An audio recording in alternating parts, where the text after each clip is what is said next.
Yo, what is up, YouTube? This is Jake Petrillo here, and today I'm continuing my series with breaking down every NFL team schedule. Part one was the Miami Dolphins. This is part two, and today I'm doing the New York Jets. So if you haven't checked out already, go check out the Dolphins video, and let's get straight into it. Okay, so week one, versus Tennessee. Tennessee, it's at Tennessee. Cam Ward's first game with his new receivers. I think Cam Ward starts hot and gets that win over New York.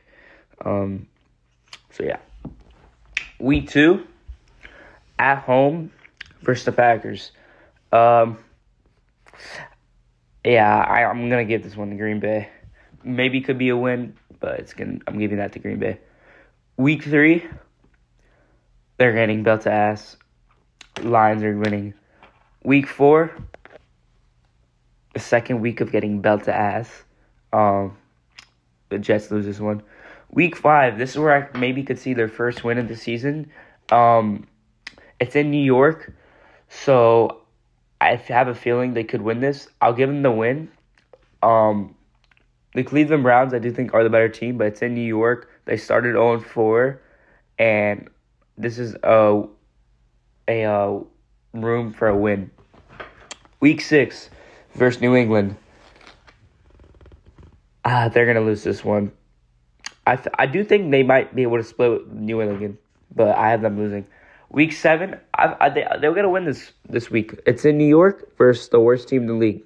Week 8, I also could see them winning this one. I'm going to give them the L. Kind of like a situation versus the Browns where they're at home. New York's at home versus not so good of a team. I do think the Raiders and the Browns roster are better, but I feel this one I'm going to give it to the Raiders. Week 9, Chiefs put belt to ass to the Jets. Chiefs win this one. Week 10, the Jets are not splitting with the Bills. The Jets lose. Week 11, the Chargers are going to win this one. Week 12, I have Miami. It's in Miami. I have them splitting. Okay, so let's take a break from the roster, from the schedule real quick, and let's talk about the roster. This offseason, they lost their 2 starting guards, and John Simpson and Elijah Tucker.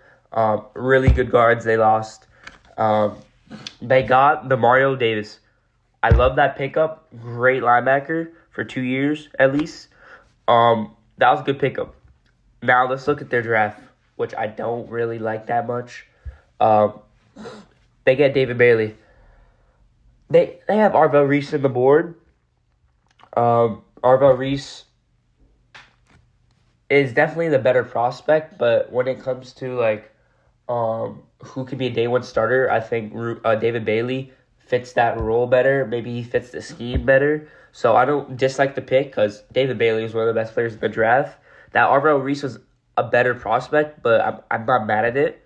But there's definitely you could definitely win Arvell Reese. The next pick they got Kenny and Sadiq. Now Kenny and Sadiq, a really flashy pick, great player, but they spent a second round pick of Mason Taylor who showed flashes last season, so it's kind of a stupid pick. Now, once again, it's a flashy pick. It's not a bad pick. It's a great player, but they already have Mason Taylor. It kind of reminds me of the Raiders where they got Brock Bowers and they already had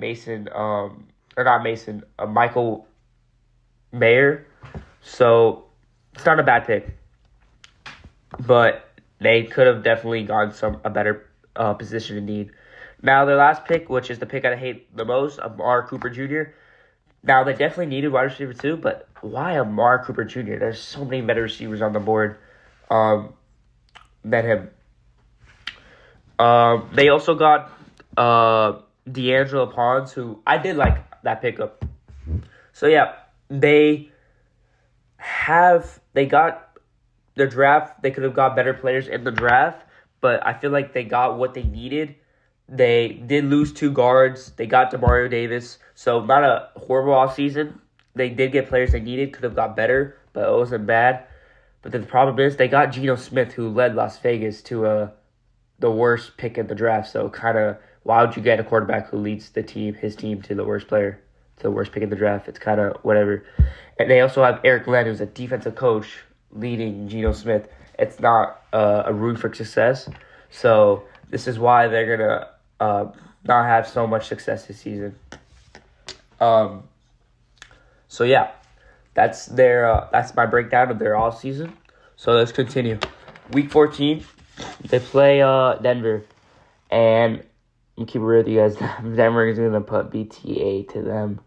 So yeah, the Jets, they lose this one. Week 15. Now I can see them getting a win here, but I feel like Arizona sparks something up right there. And I feel like Arizona gets that win. Maybe they put Carson Beck in, and then they get that win. So, yeah. Week 16, I have the Jets winning this. I feel like they could split with New England.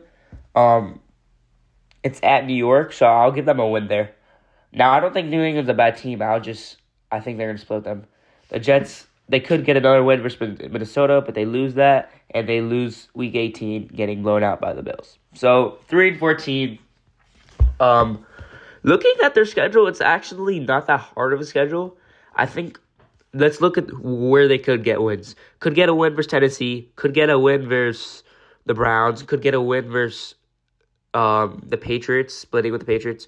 Could sweep the Dolphins. That's 5 wins. Could get a win versus the Raiders. That's 6 wins. They could get a win versus Arizona. That's 7 wins. And could get a win versus Minnesota, which is actually 8 wins. I think their ceiling is 8-9, and their floor, I think they'll split with the Dolphins. So 1-16 is their floor. I have them going 3-14. So once again, they got good pieces. In the offseason, they lost their 2 guards, which is like the main thing they lost. Their secondary, I don't like. I forgot to mention they got Mika Fitzpatrick, who for a 7th-round pick is really good. It's just their corners are not good. They're not good. They have other holes on this defense. They have Geno Smith, which is the main problem. And they're gonna have to wait one more year. Maybe they can get their quarterback of the future next year, but they gotta wait one more year. So yeah, that's my predictions. Peace out.